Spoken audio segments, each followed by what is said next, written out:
नमस्कार प्रिय दर्शकों, आज एक बार फिर आप सभी के सामने हैं एक ज्ञानवर्धक और प्रेरणादायक कहानी लेकर हाजिर हुए हैं। प्रिय दर्शकों, अगर आप अपने जीवन में रोज कुछ नया सीखना चाहते हो तो हमारे चैनल को सब्सक्राइब जरूर कर लें। प्रिय दर्शकों, गाय माता ने बताया है कि आखिर मनुष्य गरीब क्या रहता है। आज की इस कहानी में गाय माता ने मनुष्य के गरीब होने की 3 कारण बताएं और यही कारण वास्तव में आजकल लोग के समय में सत्य है। प्रिय दर्शकों, आज की यह कहानी बड़ी ही ज्ञानवर्धक और बड़ी ही प्रेरणादायक है। इसलिए आप सभी दर्शकों से यह गुजारिश है कि इस कहानी को जरूर सुनिए। आज की इस कहानी को सुनने के बाद कोई भी मनुष्य कभी गरीब नहीं रहेगा, परंतु दर्शकों से पहले आप लोगों को इस कहानी को पूरा अवश्य सुनना चाहिए। प्रिय दर्शकों, कहा जाता है कि गाय को मनुष्य के कल्याण के लिए माना गया है। दोस्तों, कहा गया है जब देवता और असुरों के बीच में समुद्र मंथन किया गया था तो उस समय कई रत्न उत्पन्न हुए थे और उन्हीं रत्नों में से एक रत्न गाय माता भी बताई जाती हैं। दर्शकों, कहा जाता है कि गाय माता को 33 कोटि देवी देवताओं का आशीर्वाद प्राप्त है और ये है माना गया है इस समुद्र मंथन से उत्पन्न गाय माता को मनुष्य कल्याण के लिए कलयुग में भेजा गया है। इसी प्रकार आज की इस कहानी में गाय माता ने 3 बातें बताई हैं और वास्तव में यह 3 बातें मनुष्य कल्याण के हेतु बताई गई है। इसलिए आज की इस कहानी में गाय माता के द्वारा बताए गए इन 3 बातों को आप सभी दर्शक आज की इस कहानी को पूरा जरूर सुनिएगा। तो दर्शकों, आज की यह कहानी गाय माता की कहानी है। कहानी को आप सभी पूरा सुनिएगा, परंतु उससे पहले आप इस चैनल पर पहली बार आए हैं तो चैनल को सब्सक्राइब जरूर कर दीजिएगा, साथ ही बेल आइकन, ताकि हमारे यहाँ आने वाले सभी वीडियो का नोटिफिकेशन आप सभी को समय समय पर प्राप्त होता रहे। और अगर हो सके तो गाय माता की इस ज्ञानवर्धक कहानी को अपने मित्रों को जरूर भेज दे, शेयर जरूर कर दे, ताकि उन्हें भी इस कहानी का लाभ प्राप्त हो सके। तो प्रिय दर्शकों को आइए आप सभी का ज्यादा समय व्यर्थ किए बिना आज की इस कहानी को शुरू करते हैं। दर्शकों को प्राचीन समय की बात है। एक छोटे से नगर में एक किसान अपनी पत्नी के साथ रहा करता था। किसान की घर की स्थिति बहुत खराब थी। किसान बहुत गरीब था। प्रिय दर्शकों, किसान की पत्नी को एक नवजात शिशु की प्राप्ति हुई थी, एक पुत्र की प्राप्ति हुई थी। और जिस समय किसान को पुत्र की प्राप्ति होती है तो किसान बहुत प्रसन्न होता है, बहुत खुश होता है और उनके घर में पुत्र की प्राप्ति होने की वजह से खुशहाली आ जाती है।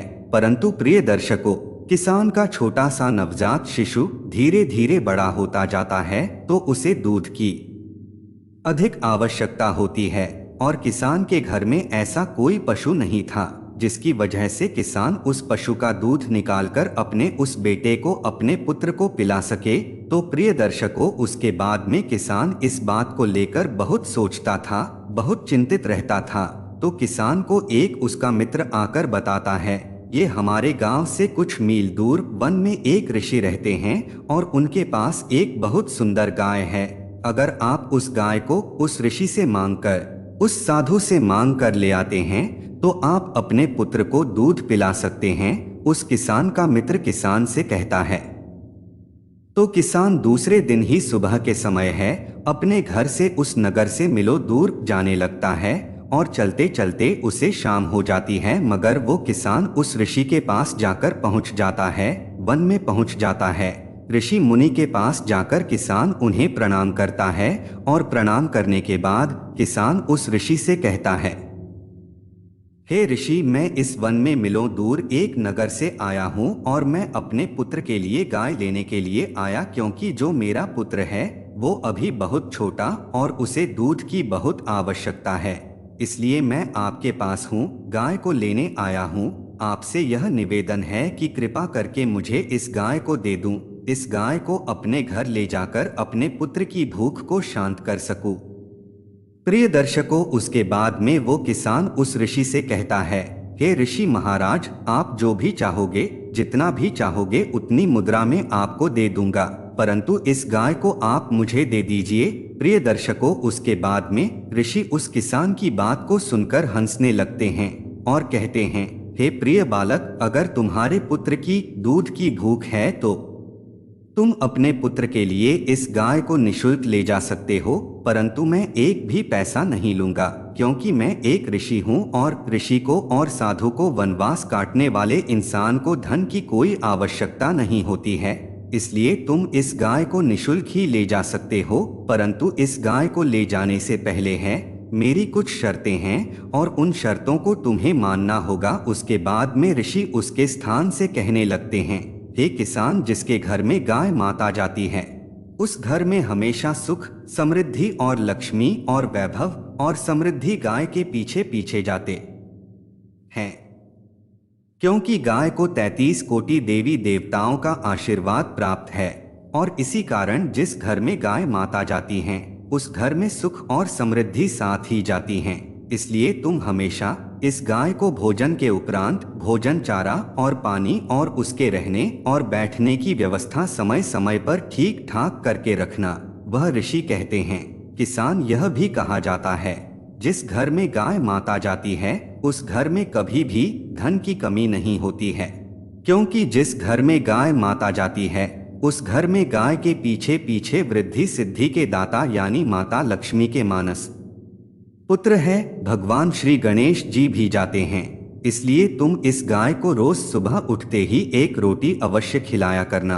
अगर तुम इस गाय को रोज सुबह एक रोटी खिला दोगे तो उससे भगवान श्री गणेश जी तुमसे प्रसन्न हो जाएंगे, जिससे तुम्हारे घर में कभी भी धन की कमी नहीं आएगी और तुम्हारा दुर्भाग्य समाप्त होकर तुम्हें और तुम्हारे घर को सौभाग्य की प्राप्ति होगी। उसके बाद वह ऋषि उस किसान से कहते हैं, हे किसान, अगर तुम इस गाय को अपने घर ले जाकर जा रहे हैं तो कभी भी इस गाय का पोषण करने के बाद इसे छोड़ मत देना। कहीं तुम इस गाय को अपने घर ले जाने के बाद और इसका फायदा उठाने के बाद, यानी कि जब तक यह दूध दे और जिस दिन दूध देना बंद कर दे तो उस दिन से छोड़ मत देना। अगर तुम ऐसा करते हो तो तुम्हारे उसी दिन से तुम्हारे बुरा समय की शुरुआत हो जाएगी। वर्षा को यह बात कहकर वे ऋषि उस किसान को जानने के लिए कहता है और फिर मैं किसान अपने पुत्र के लिए उस गाय को लेकर अपने नगर की ओर आने लगता है।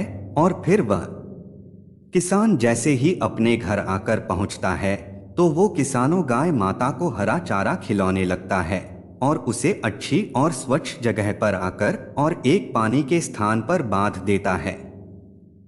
उसके बाद किसान उस गाय माता की खूब देखभाल करता है और वो गाय का खूब अच्छी तरह से देखभाल करता है और वो गाय भी उस किसान को दूध देने लगती है।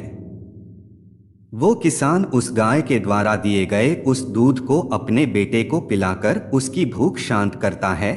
प्रिय दर्शकों, जिस दिन से वह किसान उस गाय को अपने घर में रखने लगता है, उसकी देखभाल करने लगता है, उस दिन के बाद उस किसान के अच्छे दिन आने लगते हैं और वो किसान देखते ही देखे पूरे गांव में सबसे धनवान होने लगता है। उस गांव में बहुत अच्छा एक घर बना लेता है।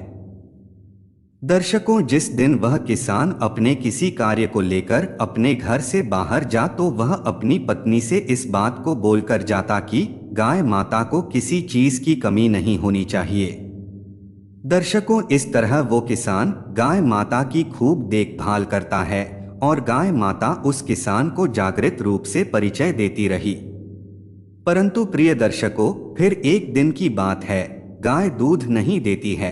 जिस दिन वह गाय दूध नहीं देती है तो किसान कुछ नहीं सोचता है और सोचने लगता है, हो सकता है कि कोई भी कारण बस गाय ने आज दूध नहीं दिया होगा।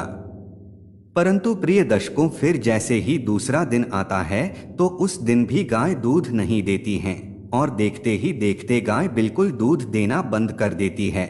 दर्शकों, जब वह गाय दूध नहीं देती है तो वो किसान उस गाय से धीरे धीरे लगाव कम करने लगता है और गाय के पास जाना तक छोड़ देता है और नहीं गाय को सुबह सुबह रोटी खिलाता है बल्कि स्वयं खाना खा लेता है, परंतु गाय को चारा तक नहीं खिलाता है।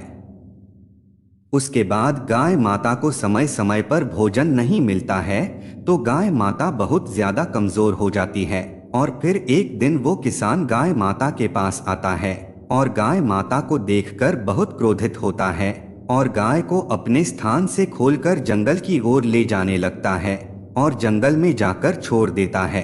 तो ये दर्शकों, उसके बाद में उस दिन वह किसान उस गाय को जंगल में छोड़कर आ जाता है और फिर जैसे ही घर आता है तो इस किसान का जो पुत्र था जैसे ही आकर देखता है तो किसान का पुत्र बीमार हो जाता है। जैसे ही किसान का पुत्र बीमार होता है तो उस समय किसान के पास बहुत धन होता है। तो उस समय किसान अपने पुत्र को एक अच्छे वैद्य के पास लेकर जाता है और वैद्य के पास ले जाकर वैद्य से कहता है, हे वैद्य महाराज, मेरे पुत्र का स्वास्थ्य बहुत खराब हो चुका है। आप चाहे जितना धन ले लो मगर मेरे पुत्र को कुछ भी नहीं होना चाहिए।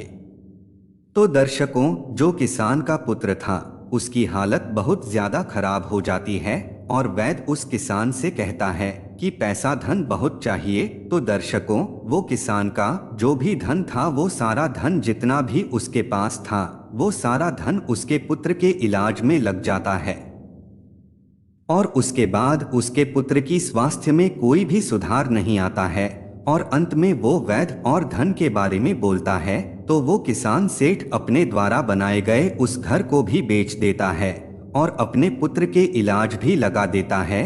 प्रिय दर्शकों, उसके बाद वो किसान सेठ पूरी तरह से बर्बाद हो जाता है, कंगाल हो जाता है और फिर उसका पुत्र ठीक हो जाता है और वो किसान अपने पुत्र को लेकर अपने घर, अपने नगर की ओर आता है तो उसके पास कोई घर नहीं होता है, ना ही धन होता है। तो किसान पूरी तरह से कंगाल हो जाता है और अपने पुत्र को अपने पुराने घर, अपनी पुरानी झोपड़ी में लेकर चला आता है।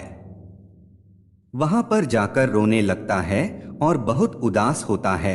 प्रिय दर्शकों, उसके बाद में वो किसान सेठ समझ जाता है कि ऐसा मेरे कर्मों की ही वजह से हो रहा है। तो वो किसान सेठ उस गाय माता को ढूंढने के लिए जंगल की ओर जाता है और जंगल की ओर जाकर देखता है तो उसे वो गाय माता मिल जाती है और फिर गाय माता से जाकर वो किसान क्षमा मांगने लगता है और गाय माता की पैरों में गिर जाता है और उसके बाद में वह गाय माता उस किसान से कहती हैं कि बालक, जैसा करोगे वैसा ही पाओगे। प्रिय दर्शकों, उसके बाद में वो किसान गाय माता से माफी मांगने लगता है और फिर गाय माता किसान से कहती हैं, हे किसान, अगर ऐसी बात है तो मैं तुम्हें आज 3 बातें बता रही हूँ और इन 3 बातों पर तुम्हें आज के बाद हमेशा अमल करना होगा।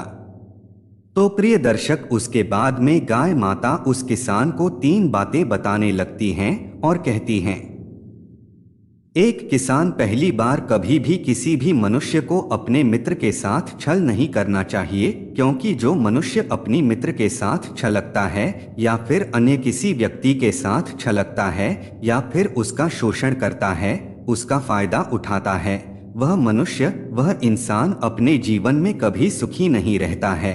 क्योंकि जो मनुष्य दूसरे मनुष्य के भाग का छीन कर खाता है वो भोजन उसके पेट में कभी भी नहीं पचता है।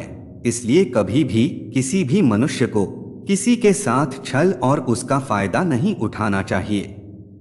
प्रिय दर्शकों, इसके बाद में गाय माता दूसरी बात बताने लगती है, कभी भी हमें अपने समय पर, अपने धन पर और अपने मन पर अपनी इच्छाओं को हावी भी नहीं होने देना चाहिए। जो मनुष्य अपने समय और अपने ढंग पर और अपनी आप पर गर्व करता है वो मनुष्य हमेशा जीवन में कहीं ना कहीं अवश्य ही ठोकर खाता है।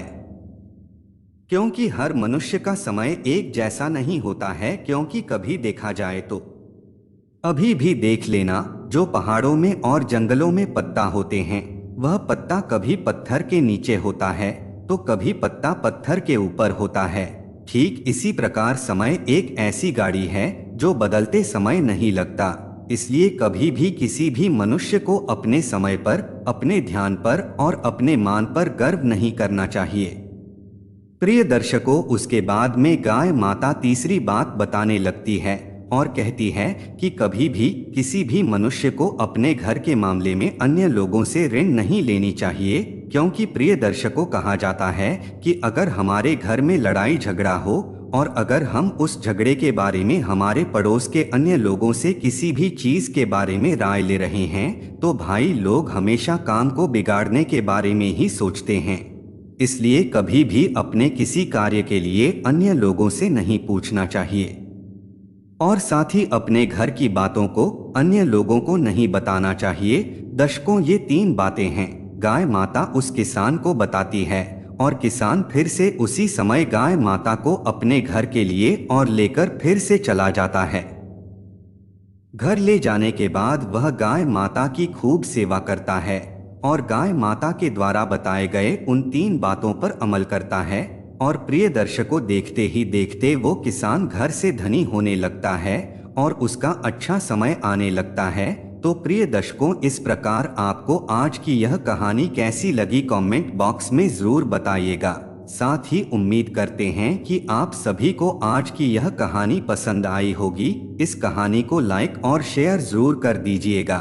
साथ ही हो सके तो बेल आइकन जरूर दबाएं ताकि हमारी आने वाली हैं हर नई वीडियो का नोटिफिकेशन आप सभी को प्राप्त हो सके। आप सबका बहुत बहुत धन्यवाद।